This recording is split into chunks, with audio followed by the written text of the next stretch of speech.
Recently, I sat down with Aaron Sims, the founder of Aaron Sims Creative, to discuss the beginning of his career working in special effects on movies like Gremlins and Nightmare on Elm Street, through to his mentoring and his entire career with Stan Winston, to launching his own studio, Aaron Sims Creative, which are now the leaders of Hollywood creature design and visual effects. Aaron's background ranges from working on films like Wonder Woman, Logan, Wrath of the Titans, Clash of the Titans, all of the Planet of the Apes films, The Amazing Spider-Man, all the way through to designing all the characters for Ready Player One, and so much more. So in this episode, Aaron talks about transitioning from special effects makeup to digital effects, and of course starting his own business, the importance of learning and adapting, and of course how you can stand out as an artist in today's industry. Let's dive in.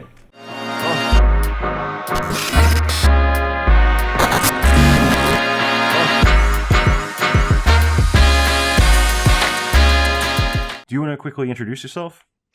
Yes. Hi, I'm Aaron Sims with Aaron Sims Creative, the founder of that company. I've been in business for since 2005. Awesome. So it's been quite a few years. It'd be quite a coincidence if you weren't the founder. I know, right? Someone stole my name. That's right. And I was just curious. I mean, how did you first get started? Did you always imagine you would be in a creative field growing up, or is it something that you kind of discovered later on? Yeah, I was always interested in the entertainment business in some way. You know, when I was younger, growing up, my father was an animator. Cool. He mainly worked for like a military company, so it was nothing too, like Disney or anything like that. So it was kind of like rudimentary kind of stuff. But, you know, I was able to experiment with animation at a young age. This is cell animation way before visual effects. And realized I didn't have the patience for that.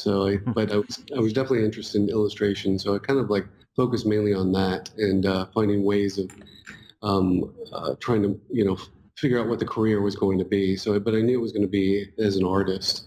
Cool.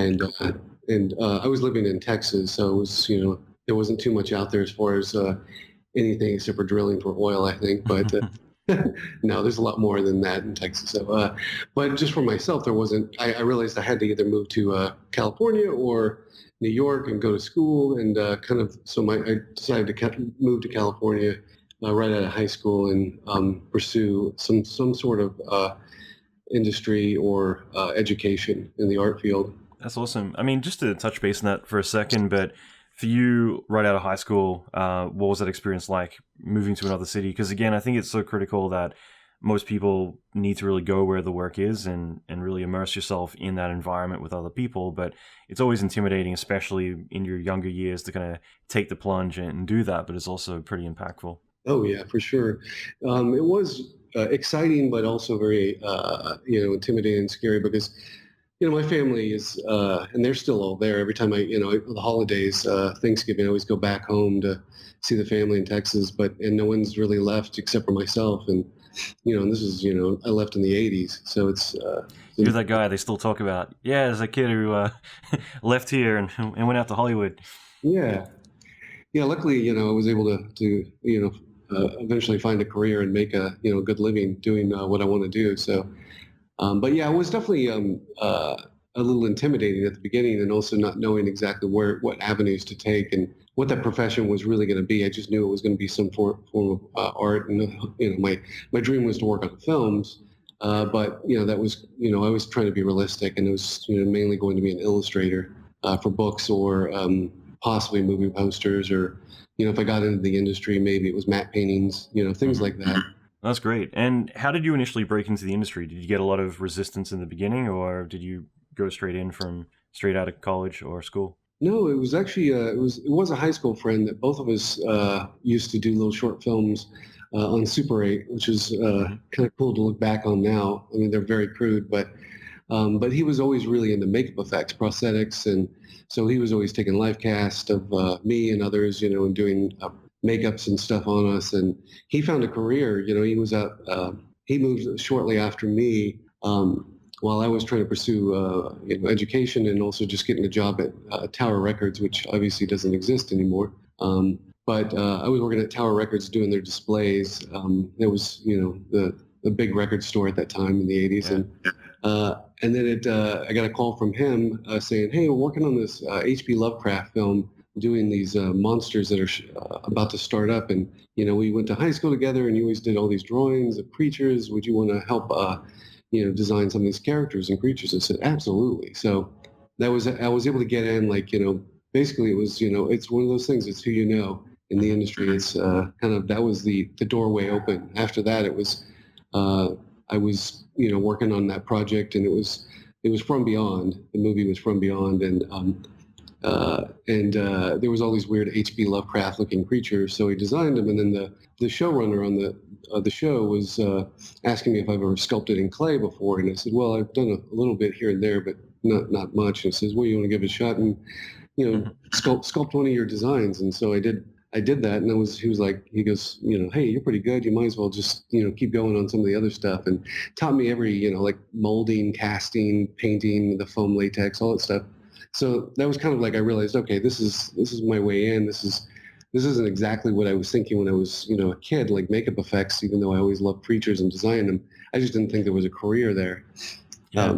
And I was lucky because the 80s was like it is now with visual effects. There was, especially in Los Angeles, it was there was so many places. People were working out of their garage. There was the big wigs like Rick Baker and Stan Winston, which luckily I was able to work with, a few years later, after being in the industry and learning a little bit more of the techniques, and working on Evil Dead was like the second film I worked on, which was, kind of this, at the time working on, not realizing it was going to be such an iconic.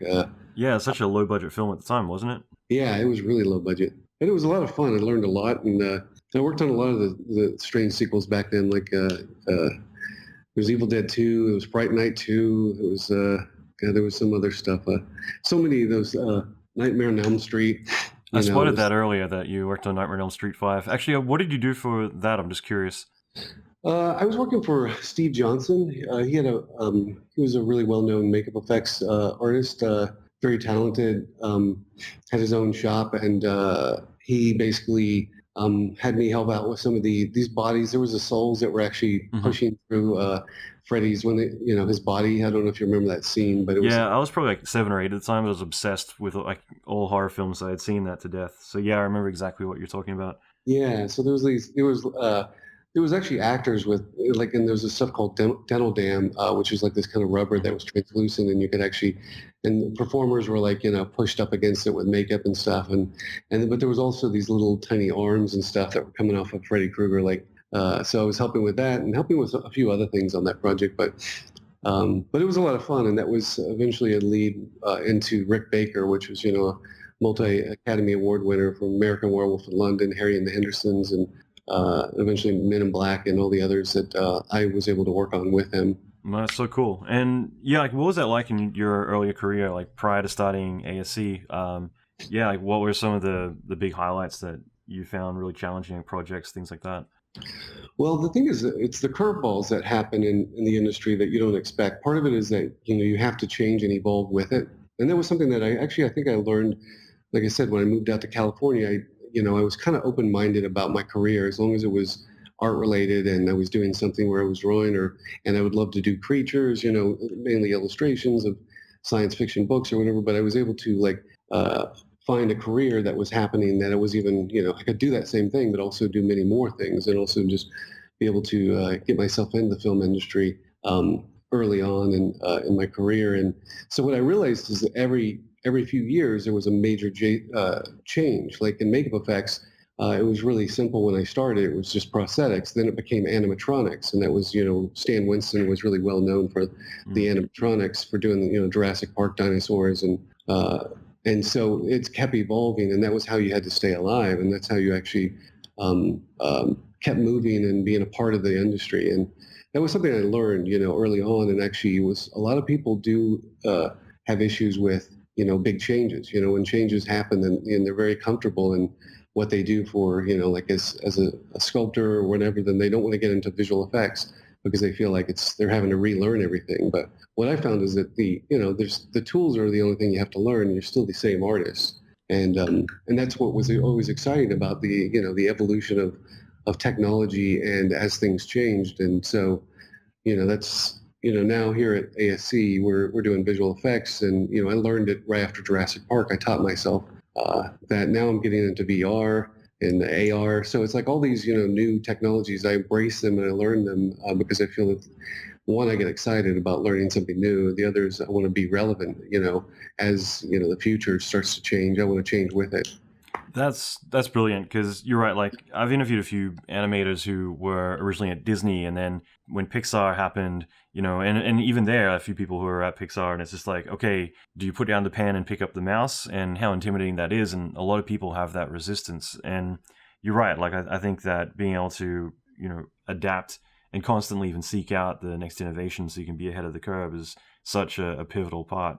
For you, like, do you think there's any mindsets you've adopted or embraced that really help with that? Because obviously some people have that major resistance when it comes to seeking out innovations and not just sticking with what you know. Yeah, I think that's it's an interesting thing because part of that is a personality. I mean, personality has a lot to do with it. I mean, my personality was always about adapting in a lot of ways when it came to the what I was doing as a career. And I felt like that was I was always excited about that because I felt like there was one reason is I got bored really quick if I'm doing the same thing too long. So if something new comes along, it's exciting. So it's part of the way I'm wired, and not everybody's that way. And I think a lot of people do have resistance with things that they feel like they have to start all over after they've learned these crafts. But the thing is, it's and there is a bit of a hurdle on anything that's new, of course, but you always have to look at it as far as what I've told people before is like, don't be afraid of the technology. If you have the creativity, then that you'll be able to figure it out. It was a lot of the software, a lot of the software that's out there right now was made for artists to be able to use. It wasn't made for technicians, as much. So I think that those are very intimidating for people that they feel like, maybe they're, it's too much math and it's not enough creativity when it's really not that the case. There is that aspect. There's people that specialize in writing software and they're having to deal with a lot of mathematics and it doesn't seem as creative. But they're still, even for them, it's creative because they're creating something that didn't exist before, which is, it's got to be exciting. That's beyond my brain, but there's people that do have that capability of writing, code and we actually here at ASC, we have people that write our pipeline and we're constantly rewriting it so that it works, efficiently. Yeah, and such a critical thing too is, I could segue so many places here, but when you talk about pipeline, it's really one of the things that when you look at bigger studios and smaller studios, you can tell, the small studios try to kind of bootstrap everything, and pipeline's one of those things that gets neglected, and therefore, the amount of problems that happen. And I think that that's usually the bigger shift when companies start to really look at how can we streamline things, how can we do things more efficiently, how can we communicate between departments, and that's where putting more emphasis on the management and organization and workflow, it ripples through everything you do, and it makes it so critical to being able to run things efficiently. Yeah, it's so true, and that's part of I think I think a lot of companies that have not that are growing from ground up, like in ours, was a lot of that way. It was basically me when I started in 2005, and it was just me working right out of my house, designing, and then it's evolved to 30 to sometimes 50 people that we actually have here, and it's at ASC, and there's the biggest hurdles are like the efficiency of the pipeline when it comes to the visual effects, and those are the big learning curves. Like because it's one aspect is dealing with clients that can be always a curveball that you don't expect. When they do a change and you didn't realize that they were going to change it. Now you have to rethink stuff, and if your pipeline isn't efficient, then it makes it more difficult to adapt and do that change on the time that they need. And that's, those are aspects that as we've grown and the shows that we've done visual effects on, that we've actually learned the hard way, realizing it's like that we do need more infrastructure, more pipeline that could adapt and we're getting, and we're actually really good. We got a really good team here, and it's constantly growing, and we're also learning new things and creating technologies that hopefully will help not only us but other people in the industry. Yeah, no, that's so great. And do you want to chat a bit about that, like with ASC Aaron Sims Creative, like when that came about? What kind of kind of shift did you have at that point to decide that it was time to build your own business and start to spread out that way? Yeah, it was, I'd worked for, 20 something years, 25 years or so, working with, all the different makeup effects companies, and worked with Rick Baker for 12 years on Men in Black, and a bunch of other, great films over there and then went to Stan Winston's, where I was his art director, and then headed his digital department, where we started a visual effects company called Stan Winston Digital. Hmm.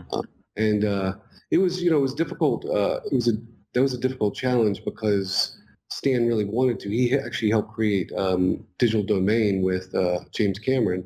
They first developed that together, and then they kind of like, just backed away as the company grew. And then he wanted to always have a smaller, like boutique, kind of like a visual effects component to his makeup effects. So that was exciting to me. But then there was also a lot of hurdles that went through it that I felt like I learned a lot in that process. And I also got frustrated in some ways, not with the way he ran his company, but just the way the industry was. And how they deal with companies, and what they, something we still have to deal with, because Stan Winston was known as a makeup effects guy that did big animatronic dinosaurs and Terminator and everything else, that Predator and all that stuff. And I think he was well respected in that, but when he tried to get into the visual effects, it was very hard for him to get those shows, because there was other companies like ILM and some of these other ones that were well established that's what they do.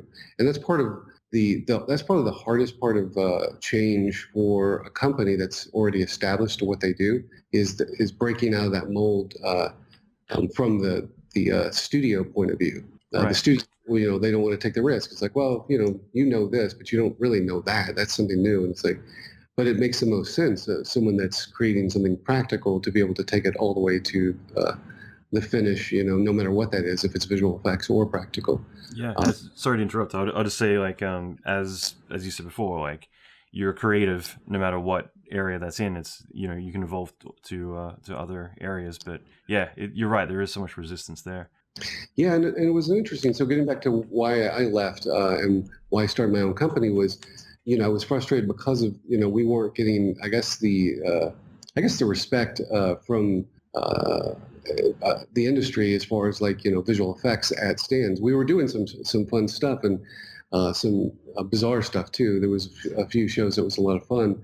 And some were experimental, like Sky Captain, A World of Tomorrow. I don't know if you remember that movie, but Yeah. it was a very bizarre one. So that was actually a lot of fun to work on, but it was like, we'd get these little things like that, but then we'd work on these other shows where we built the entire creature, and it's like, well, it made sense. We actually built it and we designed it in 3D. We could actually take it all the way to completion. And then when it just wasn't happening, and I think a part of it is just because it was new for Stan to understand how to promote that too as well. It made it difficult for the entire company to keep going down that direction. And so it started to slow down. Then he ended up getting sick. He ultimately died of cancer, but it was really sad. He was actually an incredible mentor, and same with Rick Baker. They were both incredible mentors, and I learned so much about how they run their company and how different they were running their company. But with myself, it was a time that I just realized around 2005, I was again feeling somewhat stagnant. It was like I go through these phases in my career where I feel like, okay, it's time for me to move on, from where I'm at. It's not that I'm going to leave the industry, because I love the film industry, but I do want to embrace something that I feel like I can control. And so the only way I could control it is if I went on my own and did it myself. So that was kind of the reason why I left, and I started, just to go back to my roots of just designing, not doing makeup effects, not doing visual effects, but just designing creatures. And it was a perfect time, because it was this transition in 2005 or early 2000s is when makeup effects was still not as big as it was in the 80s, but it was still quite a bit used on almost every film that needed a creature. And visual effects was slowly making its way in. And at a certain point, that's right around that time is when there was a big switch, but the studio didn't know where to go. So they needed to hire a designer. It's like if they had a script and it had a creature, it's like they go, well, we don't want to go to a visual effects house because then obviously that's where it will take it and may make it too expensive. If we go to a makeup effects house, then they're going to want to do it, and it may not be the right choice at that point for this movie. So it's so if we have a designer, then we can kind of like from there, like almost figure out like, okay, is this now that we've decided on what this creature looks like, where do we go? Do we, is it a hybrid? Is it, but opposed to starting, with a studio. So it was a very interesting time, and it was perfect for when I actually, without me knowing, I think it was just, I get lucky sometimes of making a change at the right time. And so even though I started, and why I started my company, calling it Aaron Sims, is just because I had worked with so many directors, and I knew it was going to be difficult to start a career. At least I thought it was going to be, from scratch. But they knew my name, so it was a way of, and I thought it was just going to be me anyway when I started. So then I started getting these jobs as I Am Legend, and then it was the Incredible Hulk, and then it was the Mummy 3, and all these started to overlap each other, and it was beyond one person. So I started hiring artists.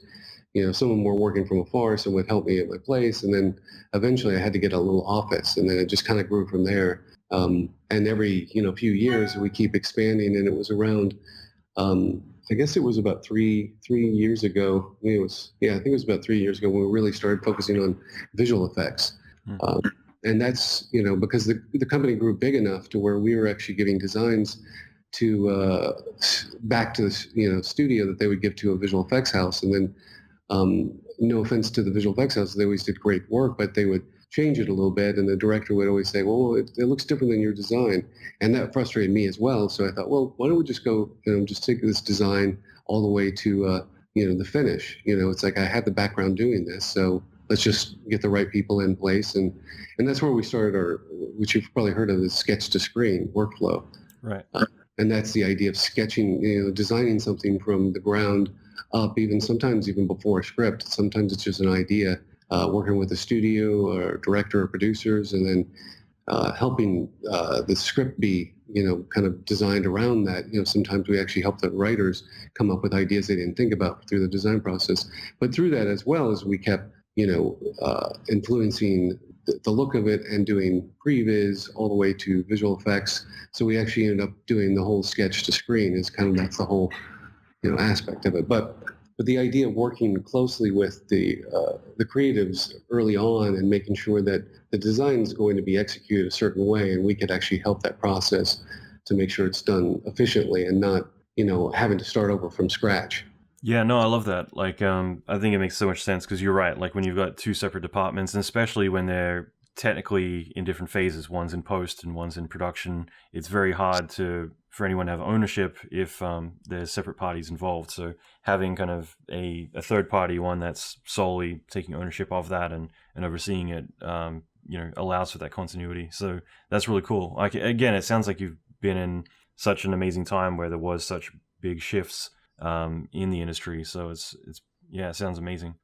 Yeah, and we're going through one right now too with the AR VR, and it's one we actually just did a project, which is it's really cool. It's called Chained. It just got launched, and it's a VR experience. And it's basically based on Christmas Carol, but it's a dark version. So it's like a Halloween kind of Christmas, kind of like we designed the world.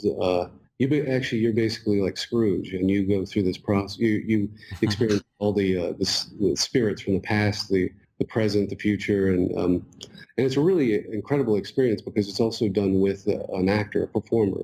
So it's not just a CG character. There's one, the character you see is a CG, is one that we created, designed, but it's being mocapped, driven by an actor. So that actor can actually see your individual the way that you're reacting to it and react with you, opposed to it just being a program. And every time you go back, it feels like a different experience because of that. That's cool. And yeah, I think nobody seems to want to go and do any VR, especially that's light and fluffy. It's always kind of like, how can we scare the crap out of people, or at least immerse them in a bit more of a dark environment? What's it been like so far with your experience with both AR and VR? Well, the VR, obviously it has been kind of used as a gimmick in a lot of ways, like that, like exactly like for Scared. This is a unique one because there's a unique story kind of that, and an emotional aspect that you go through, which you're very much like an individual. So it's a unique experience, but the technology is where it's we're using Unreal, which is a game engine, and it's a great software, and it's becoming more and more like to the point where I think that eventually it will be films will be made through this game software, just because it's real time rendering. It does have some things that we wanted to accomplish that made it very difficult, because it's just we're pushing it as far as it can go, and going beyond it. It's in some places, and we have to be creative on how we come up with stuff that doesn't exist yet in the software with interesting cheats, and that's actually a lot of fun as well. Coming up with these solutions, and I enjoy that. Like with the visual effects, what we've done too, like on Stranger Things, we designed the Demogorgon, and helped with the Upside Down World, and did the visual effects for the Demogorgon, and it's TV, and so it's a different monster than film, and that's with both time and budget. So my background being practical, there's a lot of elements that we would do practically for the Demogorgon. So like when the slime, we'd have two different people doing like a visual effects slime that's like the mouth, the drool and stuff like that comes off the creature. And then we'd have someone in the back room also looking at the animation that we just did, and with black gloves and against a black background, and using this stuff called ultra slime, and just making it, the movement of the mouth. And we ended up using that because we were able to get like hundreds of different options that and they were fully real, because they looked real because of that. So those kind of solutions are things that we think about when we're doing visual effects, is the practical background of having that, and how do we influence that while we're doing visual effects so it doesn't feel like a visual effect. That's so cool. And what was it like on Stranger Things? Like, can you talk a little bit about the production experience, like throughout the timeline?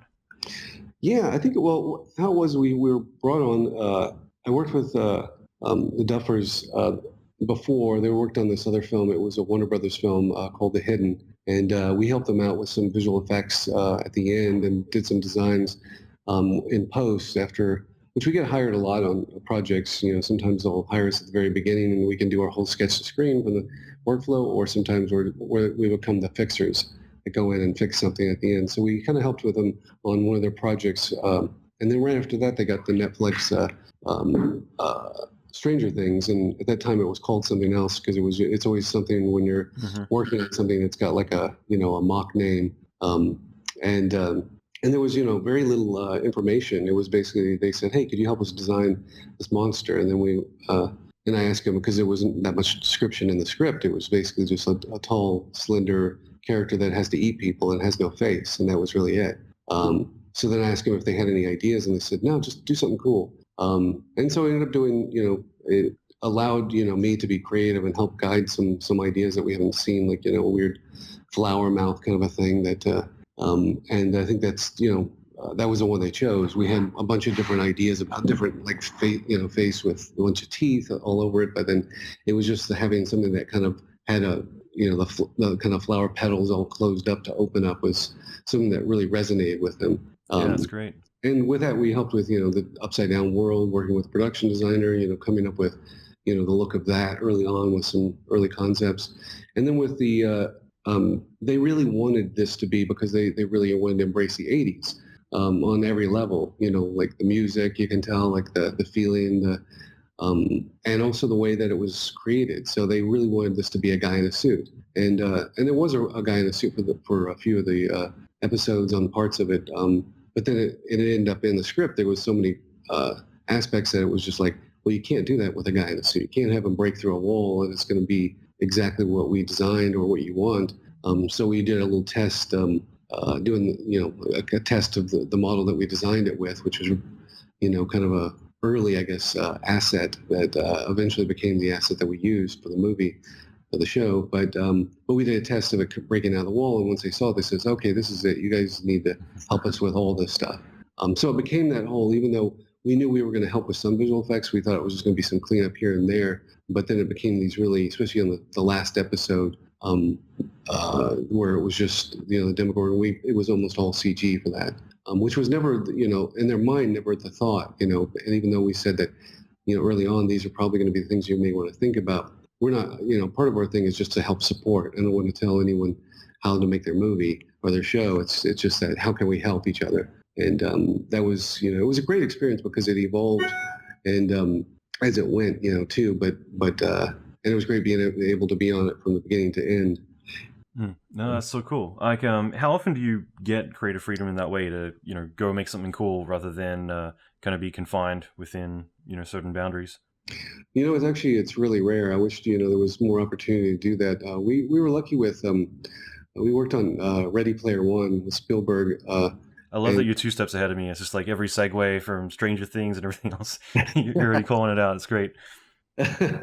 Well, yeah, and that one was that was one of those that there was so many characters, so many creatures that we were designing for like 3 years almost on that. Wow. And it was all the artists, myself and my team. Everybody just had the blast because, we just had to create like some were iconic characters from the '80s because based on the book, that was kind of what was written, and some of them were even Spielberg-based designs as well.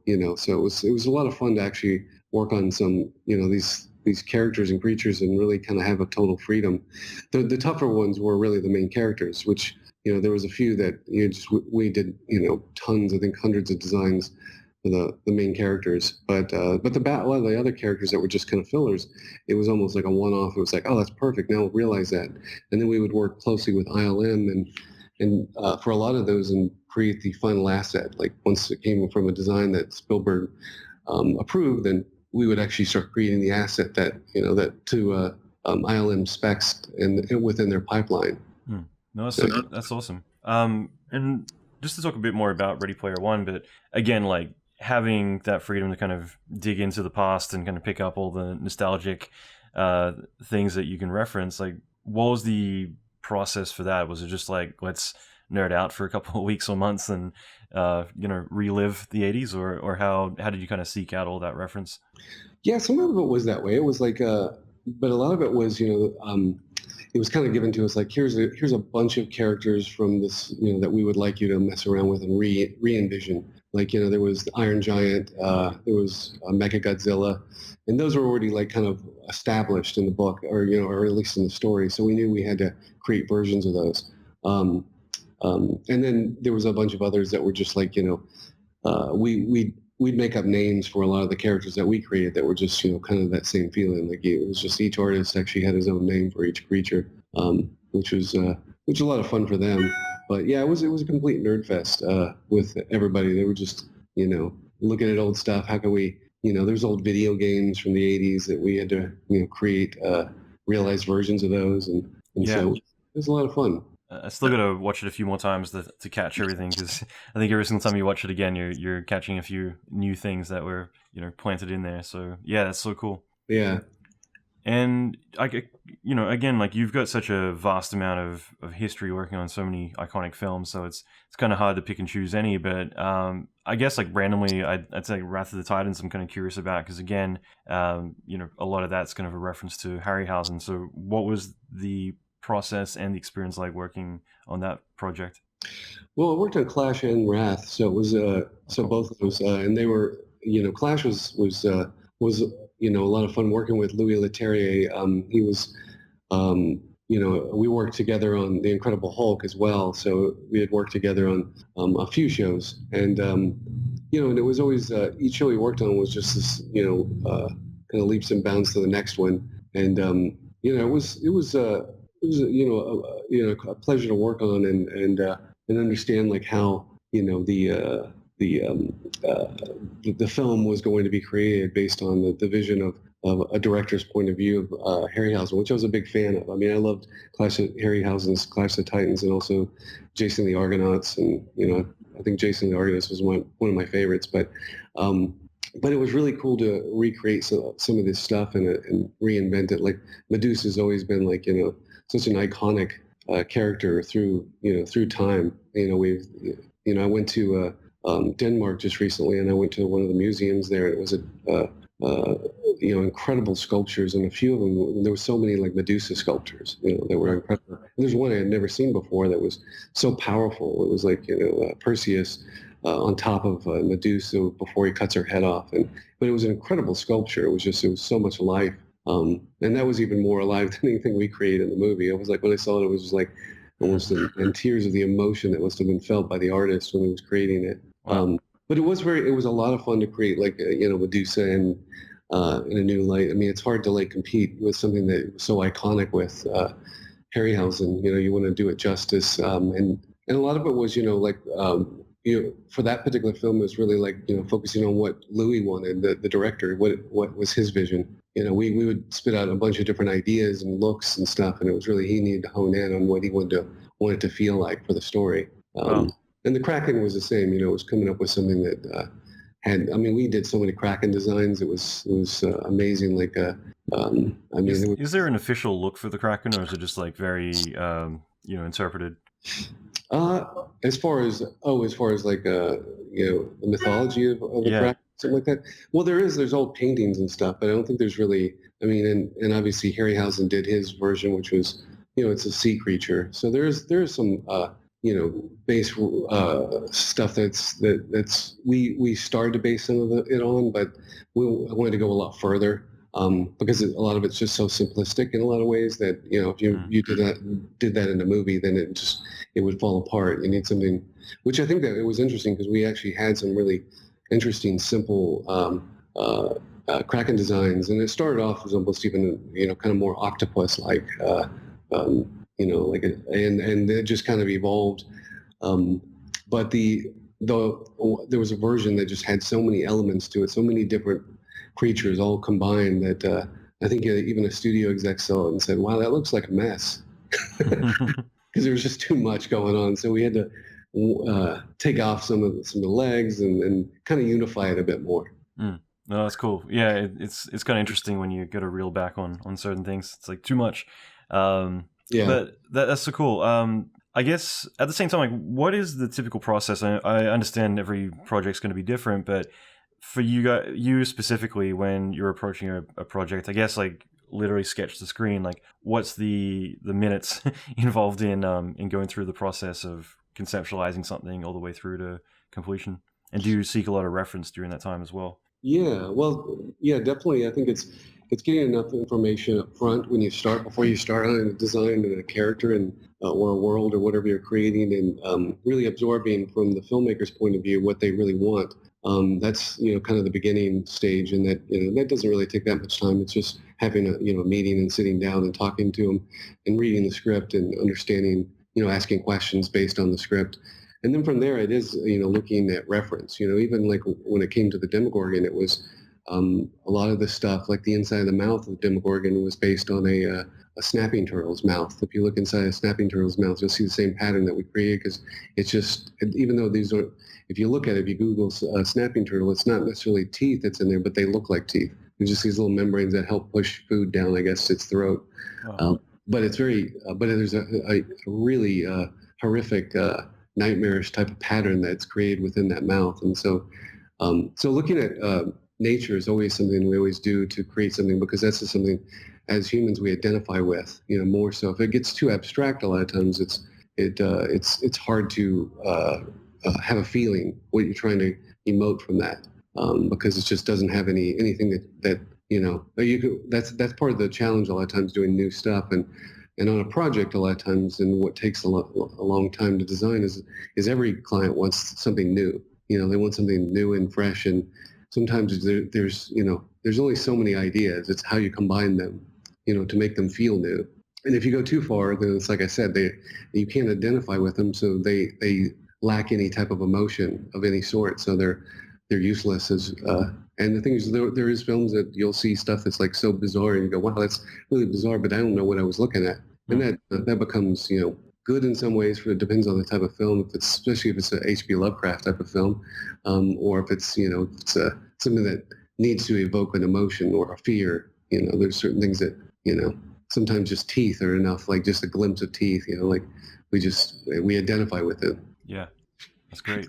And yeah, I mean, you're right. Like, I think in a lot of ways when people can identify with certain creatures, and is that immediate reaction rather than kind of trying to process it. So teeth equal sharks and other things that you don't want to be around. Yeah, and that's where, going back to the process too, is like a lot of times they could be different. Like with Stranger Things, it was like we nailed the design almost in the first week, but then on the Incredible Hulk, it was almost a year of designing just the Incredible Hulk because it was such an iconic character, and it had already been done digitally with Ang Lee, that we had to do something different, and it was Marvel's first film too, so it was one of these that there was a lot of, it all depends on the project. How long does it take? It's very difficult, but once you get past that design, then a lot of times what we'll end up doing, whatever that time period is, it could be a week, it could be a year, which is, sounds crazy, but that's sometimes what it is. But what we'll do is we'll take that character after that point and start putting it into what's called key scenes, which is like key moments of the film that's based on the script, so that we can start to understand, and the filmmakers can understand how that character is going to look in the film before they actually shoot anything or before they really spend any money. And a lot of times, sometimes that's working closely with a production designer that's already figured out the location or where they're going to shoot something. And so that's that phase, and then it goes into sometimes a lot of our designs, since they are creatures and we use 3D programs, that they become an asset that we use this software called ZBrush, which is almost like digital clay. It's and it's coming from being a sculptor, it's the closest thing, and I guess in the digital world that's like clay, but the only thing is you can't really touch it, so you don't have that same kind of sensation. Mm-hmm. But it's a great tool, and we're able to create robots to organic characters, humans to monsters to anything you can imagine in that software, and then those are the things that we can pose, light in another software usually called Keyshot, which is a really great tool. It's a program that's basically made for taking ZBrush models and rendering them. It's that's how the pipeline of the industry, of a lot of the creature designers use them, and also just I guess technical designers as well, or even car designers. A lot of times we use software like that kind of help realize it, because it has these HDR maps and it looks real when it renders, and that's part of the process too. It's when it's almost like what's happened is that everybody's gotten so spoiled with the design that the actual sketch aspect of it, the pencil sketch is pretty much abandoned. It's usually only used for us to get an idea before we start on it, because a lot of clients will look at it and go, "Oh, that's interesting, but what is it going to really look like?" Because they can't. Now they're used to looking at designs that look like a finished piece. Yeah, I think you're right. Like in a lot of ways, there's been some really innovative tools that have come out, and Keyshot being one that just gives you that interactiveness rather than the kind of detachment that you have from hit render, walk away, come back, and try and get back in that flow state again with what you're doing. Pixelogic, yeah, we had them on the podcast. I think it was episode 78, talking about that, and again, I think this is one of those tools that was really a big bridge for a lot of artists to go from being, a traditional artist, actually going in and being able to do things on the computer. It's kind of interesting in a lot of ways, just because before you would have to model everything polygon by polygon typically, or use NURBS, and suddenly now it's just like, I would hate to be a modeler, let's say, specifically, just because there's so many talented people now who don't have the chains, like the restraints on themselves anymore to, when it comes to touching a computer like they would have 10 years ago. Oh, yeah, for sure. And it's interesting too, because when I started at Stan Winston's, this is a story that I've told a few people, but it's an interesting evolution of the where we're at today. And as far as I can tell, I might have been the first one to design a creature using 3D software. This is before ZBrush. It was what I was using. So when I started at Stan's, and this is 2000, I basically was hired to help start his visual effects. That I told you about that, where it was like the Stan Winston digital. And it was just me, and there was a couple of computers, and it was expensive computers, and it was expensive software. It was called Softimage at the time, Softimage 3D. It was before Maya and XSI. On the SGI. I used to rock out 3.7 Extreme back in the day. Yeah. So it was interesting because we set it up, and I was going to do kind of an animation test for him, and then all of a sudden the Spielberg project came in to the shop, AI, and he said, "Hey, I want you to help design some of the robots for AI." And Wow. I did some of the sketches for what they were called, whichever some people think that they look like aliens at the end, but they're the most advanced AI that dig up the kid because he was the missing link to what they are. It was, but and they were called the specialist, and I did it as pencil, and Spielberg saw one of my designs as a pencil, and he says, "Hey, I really like this," and then but he had a bunch of notes. And then Stan Winston said, "Hey, Spielberg really liked this design. He has some notes, but I don't want you to go back on the pencil. I want you to go in that computer that I just bought. It costs a lot of money and design that robot." And I was like, "Well, that's not really made for that. I mean, it would take forever to model it from scratch. It's not a design tool." He goes, "Figure it out." So I was intimidated at first when he actually said it, but then I got excited after I realized. I mean, this is like it had NURBS and polygons, but mainly NURBS. Yeah. But what I found is, especially with something like robots and everything else, it was actually I was able to do it fairly quick, and since I had a design, it didn't take me long, and I started to get experimental with the textures, and I was taking pictures. This is before there was all this texture libraries that's out right now that you can use, but I'd go out and take a picture of my car, the headlight of my car, and do something else, or the ground or something, and I would map that on. And NURBS had its own UVs, which were how the textures got wrapped. They would stretch in places, but it actually did some unique things because of that, and especially early days. It was so ultimately what this I ended up doing this design, and it took me a couple of days to start get it all fleshed out. But then after that, I was able to bang out like 20 or 30 variations. And then Stan came in, he goes, at the end of the week, he goes, "Hey, I want to see what you've done." And I showed him, and he jumped up and down like like a little kid. It was just like, "Oh my God, this is amazing. I've never seen anything like this." We sent it to Spielberg, and Spielberg said, "Whoever designed this has designed all the robots." Wow. And so that's awesome. Yeah, so it was an interesting, because there was no one doing this. I mean, ILM was on it. ILM obviously did Jurassic Park, and that's why I was using soft homage but that wasn't in their pipeline. That wasn't in anyone's pipeline of using an animation program to design with. And that was, again, like it was before ZBrush. So it was something that I probably wouldn't have done on my own if it wasn't for my boss telling me to do this, figure it out. And once I did, it was like, that became that was how we designed there. And then all of a sudden, ZBrush came out, ZBrush 101 or whatever it was. I forget the first version, what it was called, and it was kind of a cheat. It wasn't completely 3D, and then it became more 3D, and then it became the standard. But it was kind of interesting. It was and I didn't think about it at the time. I thought, there must be a bunch of other people doing the same kind of a process, but I can't think of anyone at that time that was doing it. So the original robot, I guess, from AI was designed, but it was kind of fun and interesting at the same time, because it was all about AI and technology and outdoing itself or something like that. And it's you are doing it, revolutionizing everything. Yeah, without knowing. So it was kind of exciting. That's cool. Yeah, it's been a while. Like I'm gonna say NURBS mainly just for the person who's transcribing this, just non-uniformal rational B splines from back in the day. But it's kind of funny because there have been so many evolutions with modeling, whether it's patches, NURBS, polygons, splines doing lofting, things like that. But they're always just so rudimentary. And then you're right, like when ZBrush and these other tools came around that were much more intuitive, I think that's kind of the bridge for a lot of people to that kind of make it all resonate.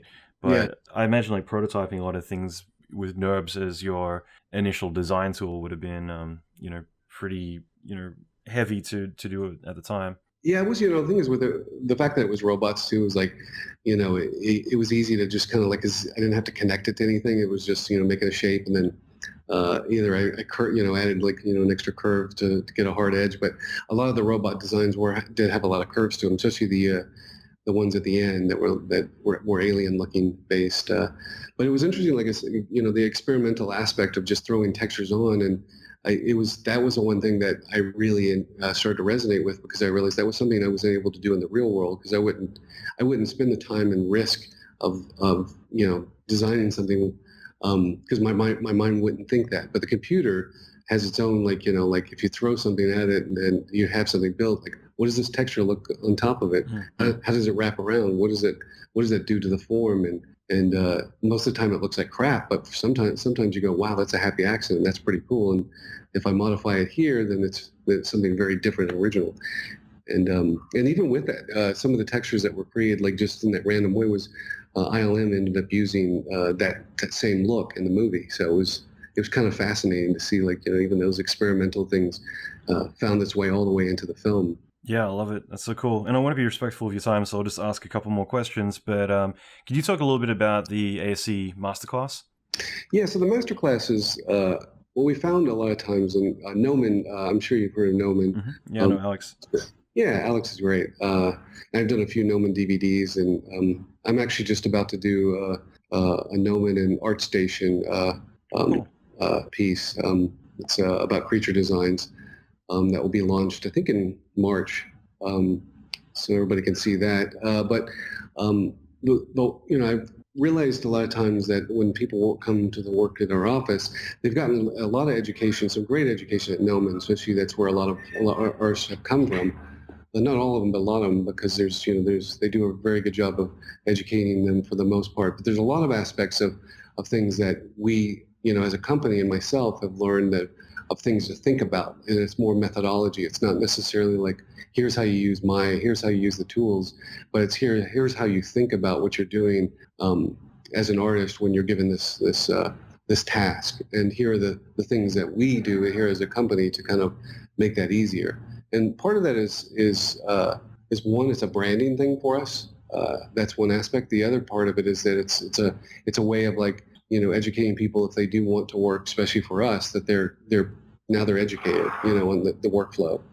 Not that everyone that works for us has to understand that, that whole process, sketch to screen, in our methodology, but it helps, a lot of times. So we kind of experimented with it just to see how it went, and actually had a really good response. And now it looks like it's something that's, is going to grow. It's just the biggest problem with me is I love to do so many things and I have very little time because of that. Yeah, right. Yeah, I think that's the major problem for a lot of people. No, that's so awesome. And like a couple of questions just around that, more specifically, more advice for people who want to get into the industry. Like, how important do you think it is for artists to understand at least some aspects of business rather than just kind of being completely allergic to that word? Well, I think that there's an aspect of business that everybody should understand, just so that they're not taken advantage of. The thing is that visual effects is an industry that doesn't really have a lot of, I guess, protection for artists. So understanding what those are, at least, like what individuals are, their rights to, like, that they're not taken advantage of, because, and they just stand up to it. We have a good HR department here where we actually, inform everybody, like, of everything, that's, based on California law and everything like that, but also how the company runs. And sometimes a lot of people are, like, taken back about, like, it's pretty standard, most of it. So it's good for people just to have a better idea of how business works. But I don't think it's the most important thing. I think the most important thing for an artist, especially, is to be able to accomplish something that they seek to do. So if you basically come in for a job interview, or you have something that you really want to excel at, then make sure that you're able to do it all the way through, and also becoming something unique too. There's having, especially for, depending on what we're hiring for, a lot of times there's artists, having a unique aspect to what their creative style is always good, as well as having something that's hyper real. So I think those two things, because we do a lot of reality looking designs, doing realizing creatures, characters, makeups, prosthetics, digital characters, but all of it has to look hyper real. But there also could be a stylistic element to some of that, depending on the filmmaker. So some of them could be cartoony because of the type of film that we're being hired to work on. And so we have a few artists that's what they do. So when that job comes in, they're thrown the more cartoony styles, when some of the other ones are working on some of the other shows. So having, like, those, I guess, a specialty is good, that makes you stand out, because but then also being able to do realistic concepts, both for characters and environments, are usually, kind of a plus for us. Sorry, go ahead. No, and as far as advice as far as like people getting in the industry and stuff, not just working for us, but I think that there is a lot of resources out there for a lot of people. Like ArtStation's great. I mean, ArtStation's also a way of, it's hard for everybody to see your work because it's hidden amongst thousands. So I think also having a website, your own website, and doing as much promotion as you can, and going out and showing your stuff at conventions or anywhere that you can actually participating in contests that happen, in different, Noman has a lot of contests. We actually had a few contests in our social media too. We'll do occasionally, like, with us, we have, aside from our website, we have a Facebook and a appearance, and we actually have a bunch of other, like YouTube and Instagram. But on Facebook, we'll do some, we used to do this, we do it occasionally, but like any of the iconic characters we design, we allow, some of the fans or the people that are, out there on our Facebook to kind of do a contest of that character, like it's Incredible Hulk, or, do your own Incredible Hulk, do your own Stranger Things, Demogorgon, and then we judge them and give them the reasons, why this one's good, and then usually send them, a signed print of something, that we've done that's with that same creature. That's so cool. But I think those are ways of like people getting their art recognized and being seen. It is a different world out there where it's become so competitive. I mean, that's the thing, is like it's competitive for us too. It's like we're very well established in the industry, and I think we are a unique company because of we are a visual effects house, but we're a design heavy visual effects house. So, and there's not that many in the industry that have that design component so well ingrained in their pipeline. And so that's the one thing that makes us stand out. And as far as interest of anyone that's out there, then if they are interested in seeking out work here or anything like that, then I think just we do have a contact page on our website, so you can. That's one way. There's also through Facebook. There's other ways of submitting work that way as well that gets recognized.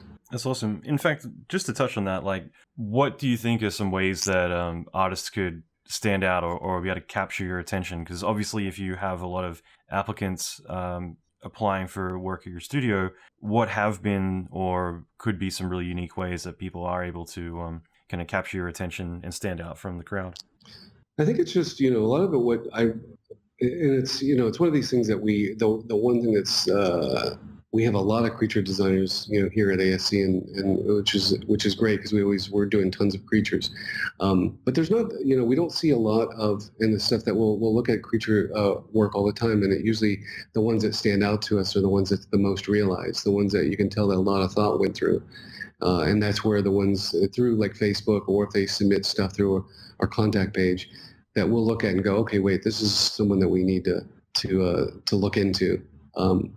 And then the other is just, ones that can do environments or key scenes. Key scenes are a big, important component to storytelling, taking a character and bringing it to life in a key moment in the story. And we find that we're doing that more and more than we ever have recently, because a lot of times we'll get hired on to do a pitch for a film early on, and it seems like that's almost become 40% of the jobs that we get are pitch pieces. And some of the studios will come to us and just Disney. We've done a lot of stuff for Warner Brothers and Fox, and most of it is there'll be some character designs, but a majority of it is these key moments, key scenes, because that's the stuff that they want to sell to the to make sure the studio gets the idea of what that movie is. And so that's it. If people out there are interested in doing environments or characters, but what would be great is to combine them and think about telling a story. And those are the ones that we actually have trouble finding, for the most part. So if there's anyone out there that's does, and it can be stylized, it can be, painterly style or photoreal. I mean, painterly style goes, a long way too as well. It's for key scenes because they don't have to be completely realized to photoreal. A lot of times they're just telling an emotional aspect of the story, or so those are the things that we look for right now. It always changes, like when there's a demand for something else, and that's more the design. When we get into visual effects, it's a whole different department. There's finding people that can, good compositors when you need them, when they're anyone that's good, good modelers. We actually have a lot of good modelers, and asset creators here, but I think that a lot of times, like visual, sim, sometimes getting really good Houdini artists or stuff like that. Sometimes it's very difficult to find. Mhm. No, that's cool. That's really cool. And I guess one or two questions just to kind of touch base around that. What about branding? Like, what are your thoughts on individual artists and freelancers to be able to get their work out there and get noticed? Like, how impactful or important do you think branding for individuals is? I think it's great. I think branding is a great way of making your art um, you stand out as something unique. And the thing is, I think that that's any way you can do that. If it is through your website doing ads. Ads are one thing. It depends if you're just if you're a freelance artist and stuff, that can be expensive. But there's simple ways to do it through, like I said, contests that's out there that your work can be seen, as well as just exploring all the other avenues like ArtStation and any other areas that you can actually post your work and be seen. Part of it is doing interviews. Like if you can find a moment where if you have worked on something, try to do an interview. Do some, even a podcast. All these are they get your name out there, awareness to people that may not know who you are. Cool. Oh, that's great. And one last thing that you mentioned earlier was in regards to artists and their work, like talent-wise, like being able to see things through. And I'm just curious about that. If you want to elaborate a little bit more, because I think what you were talking about was more to do with, let's say you've got artists who do tutorials, like junior artists, they're going to send that in, and it's always unfinished work. Being able to prove that you can actually take something from start all the way to final. Is that more what you were referring Yeah. to? Yeah, sorry I didn't clarify it. Yeah, but that's exactly what I meant. There's a lot of times that, you'll learn a portion of what you need to achieve to finish it, but then you don't know the rest of it.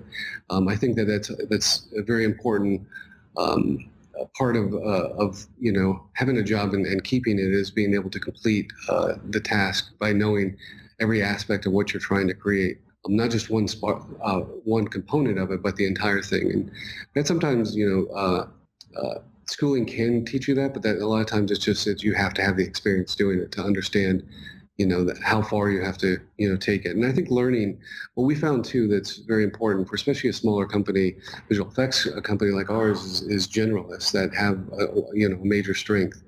Generalists that can do many other things like model, texture, even, some animate and rig and, composite, light, all that stuff. That's adding, saying a lot for one person to be able to learn all that stuff, and it sounds intimidating. But if they know at least a piece of that, they can help the pipeline, the process of whatever they're creating. That they understand what the needs are going to be. But even if they're not actually doing that actual, the lighting, they're going to know what that character is going to have to look like in the lighting based on, or they're not compositing. They need to know what the compositors are going to need if they're rendering. There's all these components of understanding what everybody's doing a little bit as a generalist, just to be able to do your one thing if that's what you're doing the best. Yeah, I think that's spot on advice. Like, what I've always said is I think that starting out, it's always good to be a generalist because you learn the lay of the land, and there might even be things that you originally weren't aware of that you gravitate towards. So you might start out thinking, hey, I want to be a character TD, and then you discover animation or modeling or creature effects, whatever it might be, and it's just naturally something that you gravitate towards. Yeah, and just in general, like I think that later you can look to specialize once you understand all that. But if you are just coming into the industry having like one aspect like nailed and that's it, then it's very hard for you to scale or evolve into a supervisor or any other positions down the line. Yeah, so true. That's cool. And where can people go to find out more about you and also your studio? Yeah, if they just Google Aaron, or go aaronsimscreative.com. There's their website, and from there you can see down below at the website there's all the different, like Facebook. There's up above, and there's tabs that basically you can see all the different type of things we do. There's also one thing I didn't talk about was 3D printing is something we do quite a bit of right now. So we do a lot of rapid prototyping, taking and there's a section that talks a little bit about that on our website as well, which is really fun for me because of my background, just doing practical work, to be able to touch a design again, and not just be inside of a computer. That is really exciting. That's cool. Are you planning to sell maquettes or prints of models that you've designed in the past? Yeah, what we'll do is a lot of times when we're designing on a project early on and there's a pitch, a lot of times we're designing a few characters and then that pitch, then we offer, the director or or whoever's pitching, the producers or wherever, these characters that are realized in, as maquettes. They're fully painted, that are 3D printed based on the design, and many times they go with it, and it actually helps sell the film and greenlight it. So it's become one of those things that was kind of, we did naturally in the 80s and 90s, that, doing makeup effects. We would do, especially on, like, I remember, Men in Black, designing a bunch of characters in clay, and then the director would come by and see it and get wild, and those kind of things just go, they go a lot further than just something that's printed on a computer or a piece of paper. Mm. No, that's awesome. That's so great. And again, I just want to thank you for taking the time to chat. This has been a blast. Yeah, well, thanks, Alan. It's great talking to you, and good luck on the podcast, and look forward to hearing others. If you like this video, make sure to subscribe to my channel right now. Also, if you want to see more interviews from my podcast with industry leaders in Hollywood, games, and design, as well as visual effects tutorials and high-value free courses around leveling up your career, all that I share exclusively with my subscribers, make sure to visit alanmckay.com and sign up for my Inner Circle VIP list. It's free. Head over to my website right now. Now, I want to turn it over to you. What were the key takeaways from this episode? I would love to start a discussion about what you got from this episode, and of course, how you can apply that to your career. Let me know right now by leaving a comment.